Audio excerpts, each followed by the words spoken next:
Hello folks, my name's David Edgar, I'm the host of Heart and Hand, the Rangers podcast, and I'm joining you tonight to discuss Rangers' sensational 4-2 victory over FK Midtjylland in Denmark that leaves us with, well, I was going to say a foot in the next round of the Europa League qualifiers, but really it's a foot in most of the other leg as well, because the Danes will now need to beat us at Ibrox by 3 clear goals, and realistically Rangers, they shouldn't. So after tonight, I think we're entitled to look a little bit ahead to the next round, but what a great performance from Rangers. We know that sometimes we can struggle against teams that pack out their defence, but tonight FK Midtjylland went toe-to-toe with us, and I think Rangers showed what a very good football team we are.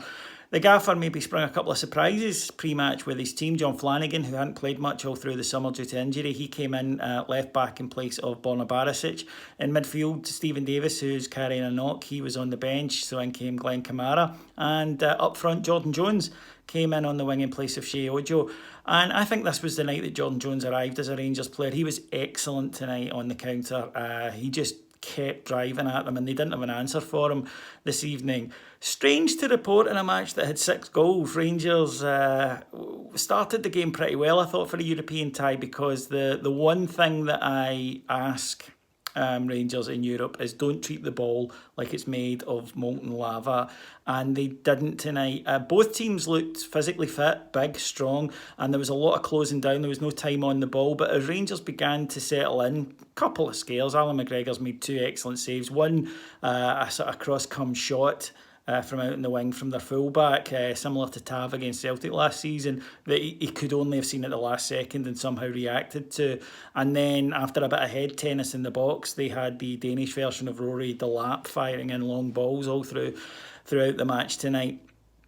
But Rangers began to assert ourselves, and Jordan Jones, I felt, lit the blue touch paper with a sensational run from inside his own box that ended up with him getting a cross, firing right across the face of the Midtjylland goal. Alfie a wee bit unlucky not to get to it.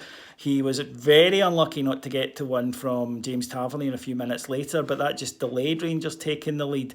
And what a goal it was when it came. James Tavernier puts over a wonderful ball. It had curve, it had dip, right in the 6-yard box.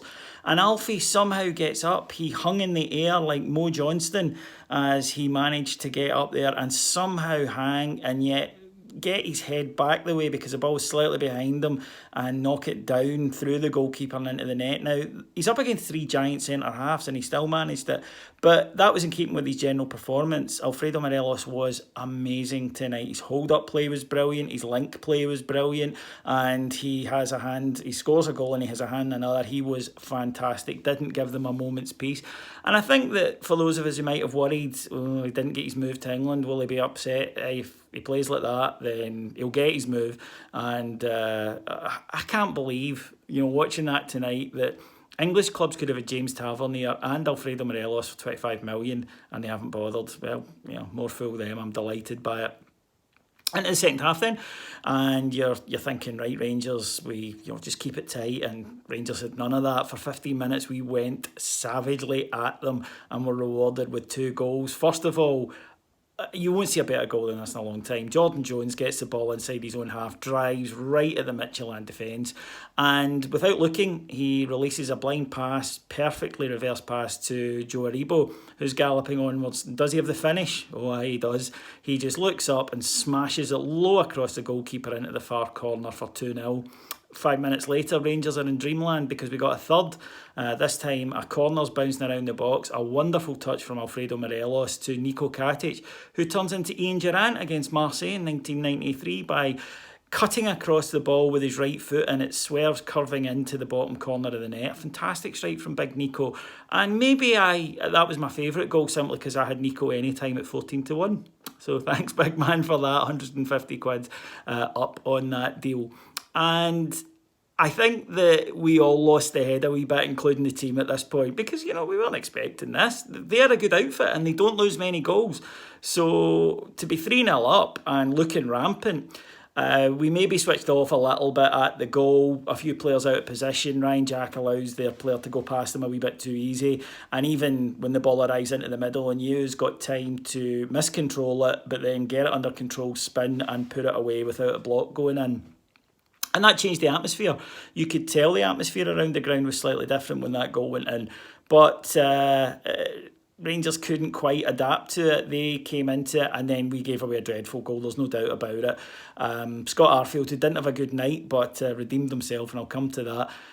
He was basically a statue out on the wing, and Rangers, he wasn't alone in this. Rangers had 4 opportunities to clear the ball or to at least get a tackle in and didn't. And then their big striker Solly, he wiggles his way through and gets a shot without anybody going to him from the edge of the box. And suddenly, from 3-0 up and thinking this is going to be a famous European night, you're thinking, oh my God, this could be a catastrophic embarrassment if they come back into it. It's hard once you've lost the momentum to get it back, and credit to the side because they did it. They got control of the match. Quite quickly. It was a mad 10-minute spell, but Rangers got control of the match back, and then the wonderful Morelos again going down the right-hand side, cutting it back perfectly for Scott Arfield, who, like I say, hadn't had a great night. His decision-making wasn't great, his touch wasn't great. It was here. One touch to control it, and then just passed the ball calmly past the goalkeeper, and that killed it. 4-2, huge difference from 3-3, and suddenly Rangers had regained the initiative and then saw the game out pretty comfortably after that.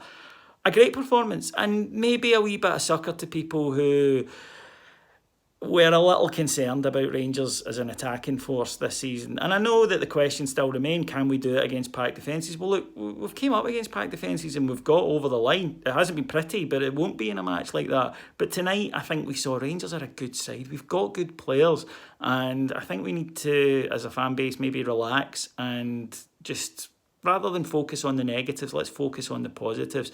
Jordan Jones showed up tonight. He's got attitude. That's what I like about Jones. He's a cocky wee guy, and you need that to play for Rangers. I think he's going to be all right. Morelos was just different class. That's as good a striking display as you'll see. It was wonderful.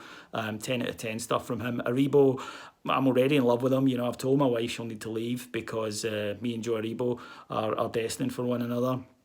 And even then, I can't pick out anybody. As I say, Scott Arfield didn't have a great game, scores a wonderful goal, and probably the goal that ensures that we're going into the next round. So, yeah, Rangers' European adventures continue. Stevie G knows what he's doing in this competition, and yeah, now roll on Hibs on Sunday. Can't wait for it. I'll be back after that match to talk to you on here. In the meantime, if you want to come and join us on the Heart and Hand Patreon network, you're very welcome to. From just $1.99 a month, you'll get up to 5 shows every single day on our network on all things football, all things Rangers, obviously, including history, deep dives into players, managers, etc., famous matches, but all the current event stuff as well. I've just done a post-match reaction pod to this. So loads of content there for you for just $1.99. And this week we broke through the 4,000 subscriber barrier. We are growing. If you're as fed up with the media as, well, we were, that's why we started this. This is by Bears for Bears. Give it a try. I promise you'll enjoy it. Thanks very much for listening to me, and I'll see you on Sunday. Take care. Bye-bye.